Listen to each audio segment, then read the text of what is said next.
Well, hello, ice fans, and welcome back. As I said before, we get a little better each night. Tonight, I have one of our past camera operators, Brian Palmer, is behind the camera tonight. So we should have a much more successful video with him behind the wheel. We're going to walk through the park. This is day 4.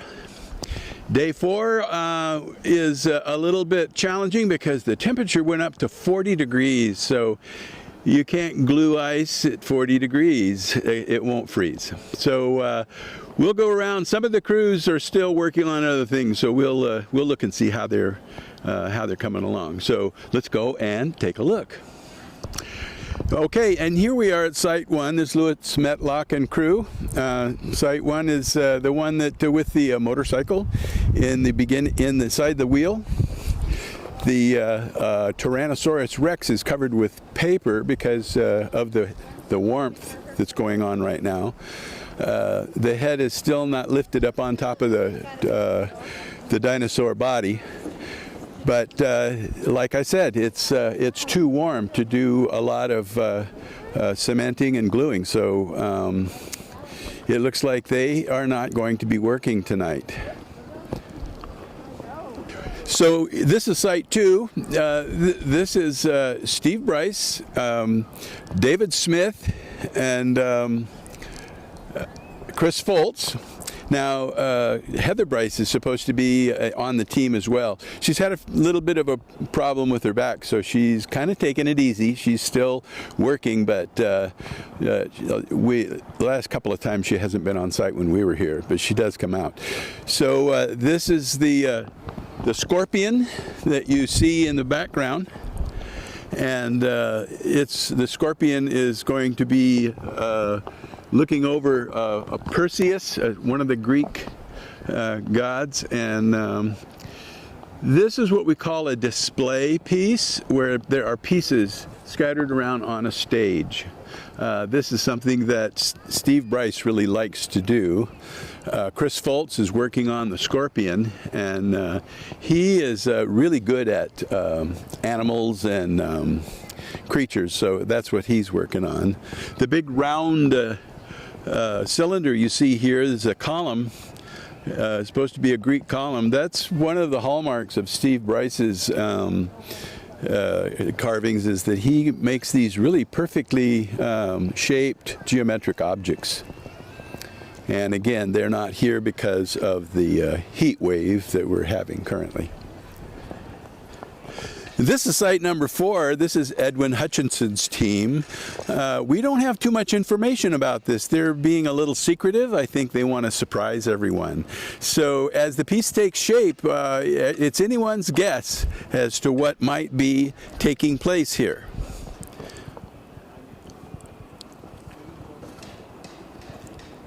I didn't realize I just put those on there.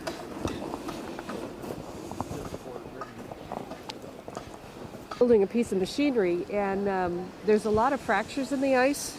This year's ice has got a lot of stress. I noticed when they were lifting that piece up into the box yesterday. So anyway, I think they just decided to shut down and be safe because it's too warm. All right, well. Looks like a loader. It is. Yeah, there's a little, sorry, put my hand in front of your way. They have a little diagram over there. Oh, they have a picture. Oh, yes, good. Yes, they do. Yeah. However, I hear Teeter and his team just pushed through, and they're number 3. So this is number 5. They're they're not in the right numerical order here. No, that's no, number not. 3 over there. Well, this is the site that we saw the lift last night, where they were lifting the wall to the box up on the top there. They shut down early today because there were some fractures in the ice, and they had some pieces that came apart.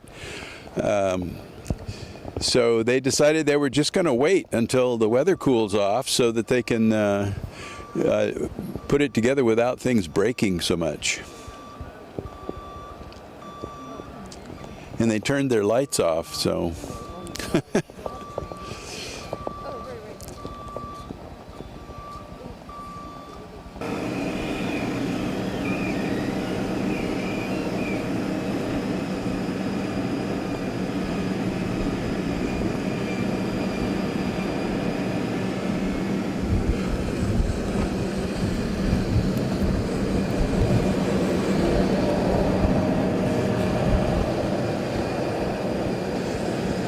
Yeah, this is part of the exhibit where we saw last night. We saw the bear, the salmon, and the eagle, and they're putting the rest of the wing on the eagle.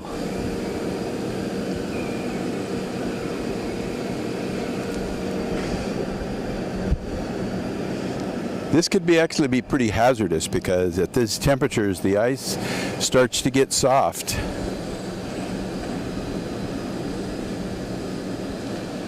Once everything is frozen in place, it's pretty stable, but when you first put these pieces together, they are vulnerable to any kind of vibration and changes in temperature.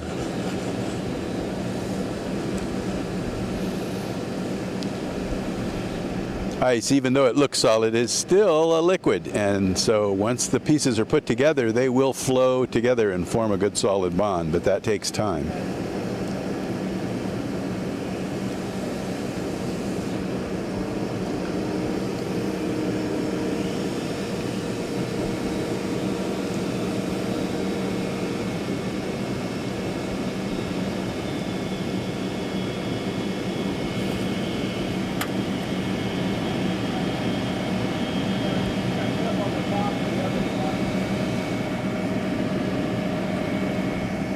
And again, Tom is our operator tonight.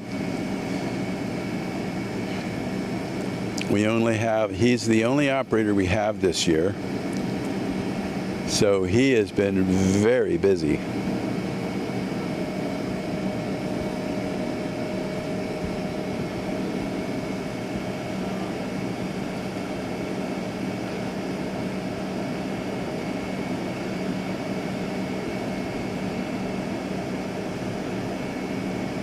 I think he's forgetting his hand signals.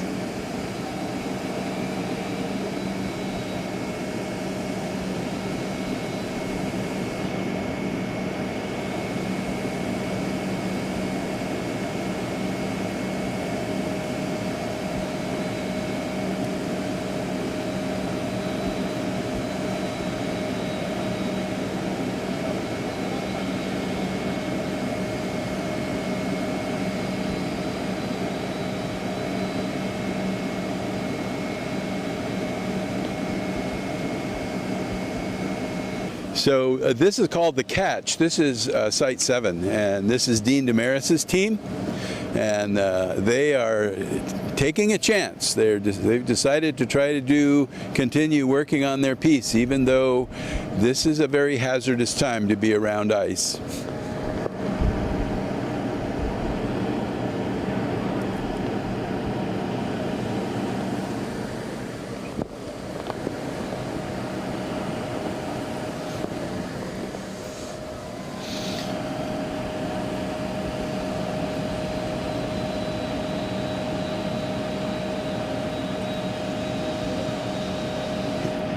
Yeah, Dean is standing right underneath that piece. He's braver than I would be.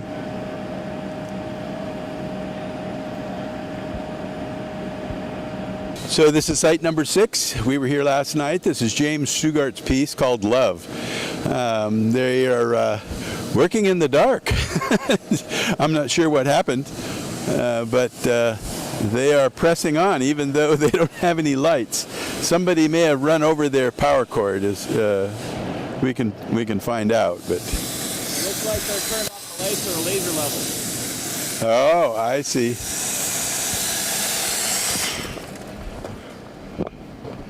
And then when you guys are done, yeah, and then you see that turn on. Oh. So you're using a laser, that's why the lights are out? Yeah. Cool. Very cool. We can level out this top. Yep. All right. Well, they've got some high-tech equipment here to level out the piece they're working on, and they had to turn the lights out so they could see the laser line. But you saw the doorway last night, and the pieces looks like they're coming along, but there's still a ways to go. But this is day 4, so after today, there's 2 more days, just 2 more days.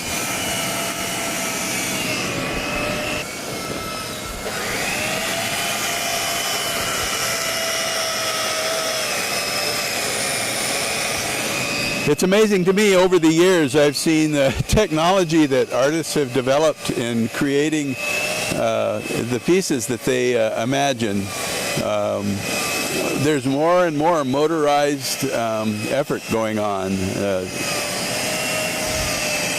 You saw the 6-foot long chainsaw that was cutting the slabs last night, and we talked about Steve Bryce and his lathe. Well, here's one of those lathes, a smaller version of it.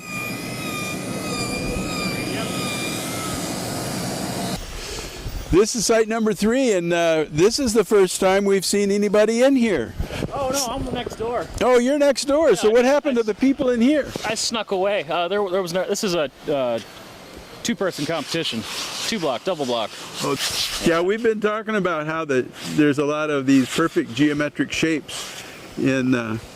Speaking of one. Oh, look at that! Right there. Wow, and the flaws in the ice kind of add to the mystique. Yeah, we'll put a final polish on it early tomorrow morning.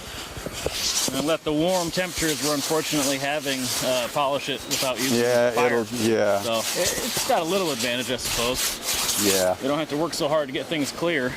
Yeah. But I do miss the cold in Fairbanks. I know. What? Don't you just hate all this hot weather? Gee. Oh, we had a hot January where I came from. Yeah, I carve and ice, and we came up here to get away from that. But yeah, it's all right.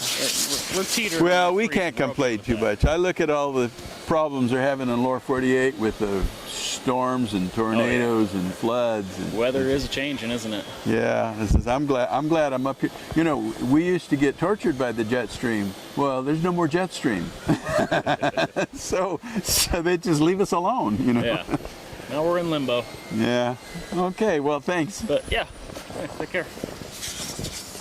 So here's the rest of Site 3. This is Teeter Edwards is the crew chief here, and you can see that ball that he was working on over there is going to go in this hand, just like it's shown here. Pardon me. So this is going to be pretty amazing to see how this all comes about. There's a piece that's in the back that is looking into the crystal ball. Here's a drawing of it, but this is Yeah.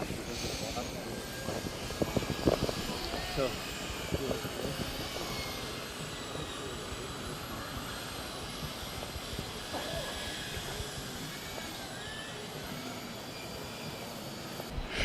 Okay, so here we are back again at the last piece in our exhibit. This is the team from Japan. Japan, you remember the big mistake, the big boo-boo I made on video 1. No, this is Shinichi's team, and they are world-class artists. You don't want to make a mistake like I did with it. So they do a lot of very intricate artwork. This is nowhere near complete, but you can already see the level of detail that's going to be going into this work.